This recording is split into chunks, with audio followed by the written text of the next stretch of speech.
Nous avons fait appel à vous ce soir parce que depuis 30 ans, vous colportez une parole dont le sens n'est pas forcément relayé. C'est un petit peu comme si cette vérité était taboue. Tous les hommes et les femmes qui vivent sur cette terre, Yves Coppens, viennent-ils de la même souche? Absolument, absolument.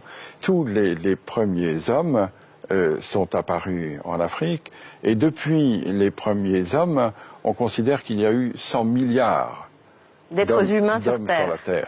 Et les 100 milliards, comme bien sûr les 6 milliards d'hommes d'aujourd'hui, viennent tous de cette souche, de ce berceau tropical et africain. Tous nos ancêtres étaient africains. Tous nos ancêtres étaient africains. Nous sommes tous africains, Karine. Bah oui, moi je le sais en revanche. Ça veut dire que tous nos ancêtres... Je suis comme vous, je suis comme vous. Ça veut dire que tous nos ancêtres, Yves Coppens, en Afrique, il y avait du soleil, tous nos ancêtres étaient noirs? Tous nos ancêtres étaient certainement bruns, parce que, étant donné l'ensoleillement de l'Afrique, et étant donné probablement la peau nue qu'ils avaient il y a 3 millions d'années, ils ne pouvaient pas être autrement que bronzés. Tous les ancêtres, des Danois, des Espagnols, de tout le monde, etc., étaient noirs. Oui.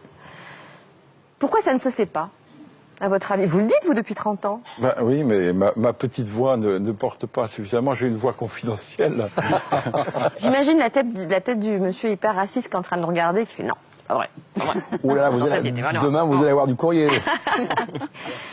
Yves Coppens, en fait, les humains, enfin les préhumains sont partis dans différentes directions depuis l'Afrique. Et puis, pour s'adapter au climat, pour s'adapter à leur environnement, ils ont déterminé des traits qui étaient le plus adaptés, c'est ça? C'est ça, c'est-à-dire que les humains, à partir de 3 millions d'années, à partir du moment où ils ont eu la culture, à partir du moment où ils ont eu la conscience, tout ça, ça a 3 millions d'années.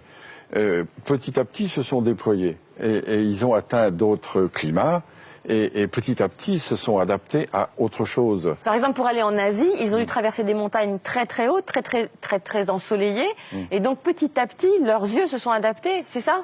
En effet, l'œil bridé pourrait être dû à une sélection naturelle de ceux qui avaient la capacité d'accommoder plus que d'autres, parce que chacun sait qu'à de fortes altitudes, la luminosité est insupportable. Et comment est-on passé du noir au blanc? Là aussi, c'est un gradient de couleur, un gradient de coloration, c'est-à-dire qu'avec moins d'ensoleillement, on avait nécessité d'avoir une peau avec un écran moins fort pour que la synthèse de la vitamine D, qui est la synthèse de croissance, puisse se faire. Donc par sélection, ceux qui n'avaient pas la vitamine D, donc les plus noirs, sont restés soit en Afrique, soit se sont éteints. Et ce sont les de plus en plus blancs qui ont pu survivre. C'est une sélection qui s'est faite du noir au plus clair. Si on a un écran de mélanine là où il n'y a pas beaucoup de soleil, la vitamine D ne se synthétise pas et on ne grandit pas. Et du coup, ça gêne évidemment la croissance et le développement de population. Donc le blanc pour vous, c'est pas une couleur? Le blanc, c'est une décoloration. Les blancs sont décolorés pour vous? Oui, je suis un décoloré. Ah oui. Et l'œil bleu, c'est épouvantable ce que je vais dire. C'est un œil qui n'a pas de couleur, c'est le fond qui se reflète. Ah, c'est intéressant. Bah non. Bah si.